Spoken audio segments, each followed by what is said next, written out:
जहन्नम के ऊपर एक पुल बनाया गया है ना, एक पुल है, और उस पुल को पार करके ही जन्नत में जाएंगे, तो उस पुल का नाम क्या है, कोई जानता है? पुल सिरात। हाँ माशाल्लाह, बिल्कुल सही जवाब, वो पुल सिरात है। 500 साल चढ़ने में लगेंगे, 500 साल सीधा चलने में लगेंगे, और 500 साल उतरने में लगेंगे, फिर आगे जन्नत में जाएंगे। जो जहन्नमी होंगे वो जहन्नम में कट के गिर जाएंगे, और जो जन्नती होंगे वो उस पुल को बिजली की तरह से एकदम पार करके जन्नत में पहुंच जाएंगे, है ना। वो पुल सिरात का रास्ता कितना चौड़ा और कितना मोटा है, कौन बताएगा?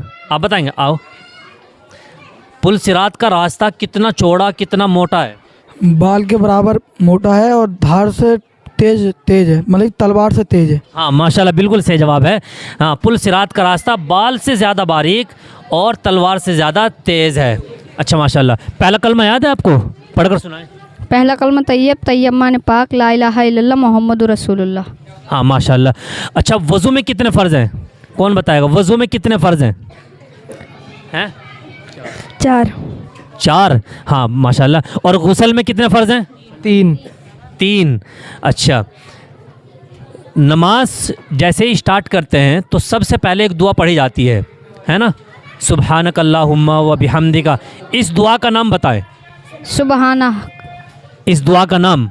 सना। हाँ, सना। अच्छा, सूरह फातिहा किसे कहते हैं? सूरह फातिहा कौन बताएगा? अल्हम्दुल सलीफ को। अल्हम्दु को, हाँ माशाल्लाह, अल्हम्दु को सूरह फातिहा कहते हैं। हाँ माशाल्लाह, बहुत नॉलेज है बच्चों को, माशाल्लाह बहुत कुछ जानते हैं। अल्लाह ताला आपके इल्म में मज़ीद तरक्की अता फ़रमाए। आप सब कुरान शरीफ पढ़ रहे हैं? हाँ माशाल्लाह, पूरा कुरान शरीफ पढ़ना है, रोज़ाना तिलावत करनी है और रोज़ाना नमाज़ पढ़नी है ना। मैंने आपसे पूछा सबसे बड़ी इबादत कौन सी है, तो आपने बताया नमाज। तो इसलिए हमें नमाज कभी नागा नहीं करनी, नमाज हमेशा पढ़नी है। नमाज अल्लाह की रज़ा का सबब है, अल्लाह की रज़ा का ज़रिया है, तो इसलिए हमें नमाज कभी नहीं छोड़नी। नमाज पढ़ने वाले से अल्लाह खुश होता है और नमाज के ज़रिए से अल्लाह रब्बुल इज़्ज़त जन्नत में पहुँचाएगा। जो नमाज छोड़ देता है अल्लाह उसको जहन्नम में पहुँचा देगा। इसलिए हमें नमाज की पाबंदी ज़रूर करनी, ठीक है। अच्छा, अस्सलाम वालेकुम।